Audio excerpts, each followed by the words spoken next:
মৎস্য সম্পদ বৃদ্ধির লক্ষ্যে সবাইকে ঐক্যবদ্ধভাবে কাজ করার আহ্বান জানিয়েছেন প্রধান উপদেষ্টা ডক্টর মোহাম্মদ ইউনূস। এ সময় মৎস্য সম্পদ সুরক্ষায় প্রকৃতির প্রতি সদয় হতে দেশবাসীকে আহ্বান জানিয়েছেন তিনি। তার প্রতি সদয় হবার কথাটা আমাদের কাছে চিন্তা করতে হবে। সকালে বাংলাদেশ চীন মৈত্রী সম্মেলন কেন্দ্রে মৎস্য সপ্তাহের উদ্বোধনের সময় দেয়া বক্তব্যে তিনি কথা বলেন। এবারের মৎস্য সপ্তাহের প্রতিপাদ্য অভয়াশ্রম গড়ে তুলি, দেশি মাছে দেশ ভরি। ব্যাপক মৎস্য সম্পদে অত্যন্ত সমৃদ্ধ। বর্তমানে আমিষের চাহিদা মেটাতে মাছের অবদান অনেক বেশি উল্লেখ করে প্রধান উপদেষ্টা বলেন, ঠিক সময় নিষেধাজ্ঞা মানলে মাছের প্রাপ্তি বাড়বে, না হলে একসময় মাছ বিলুপ্ত হয়ে যাবে।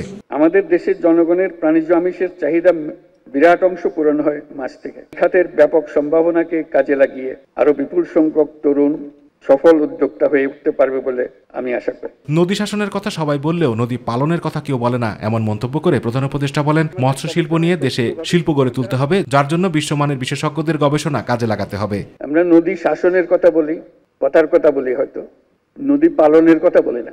তাকে শাসন করতে চাই আমরা। আমাদের গবেষণায় সক্রিয়ভাবে যুক্ত হতে হবে, আন্তর্জাতিক সম্মেলনের আয়োজন করতে হবে, যাতে বিশ্বমানের বিশেষজ্ঞদের চিন্তা ভাবনা অভিজ্ঞতা আমরা কাজে লাগাতে পারি। অভ্যন্তরীণ চাহিদা মেটানোর পাশাপাশি মাছের রপ্তানি বৃদ্ধিতে উদ্যোগ নিতে সবাইকে সমন্বিত উদ্যোগ নেওয়ার আহ্বান জানান ডক্টর ইউনূস। অভ্যন্তরীণ চাহিদা পূরণের পাশাপাশি মাছের রপ্তানি বৃদ্ধির জন্য বাজার সম্প্রসারণ, পণ্য বহুমুখীকরণ, বেসরকারি সংগঠন, রপ্তানি ও আমদানিকারক প্রতিষ্ঠান, উন্নয়ন সহযোগী সংস্থাসমূহকে সম্মিলিতভাবে কাজ করার জন্য আহ্বান জানাচ্ছি। অনুষ্ঠানে জাতীয় মৎস্য সপ্তাহ উপলক্ষে বিভিন্ন ক্যাটাগরিতে 9 জনকে স্বর্ণ, 5 জনকে রৌপ্য ও 2 জনকে ব্রোঞ্জ পদক প্রদান করা হয়।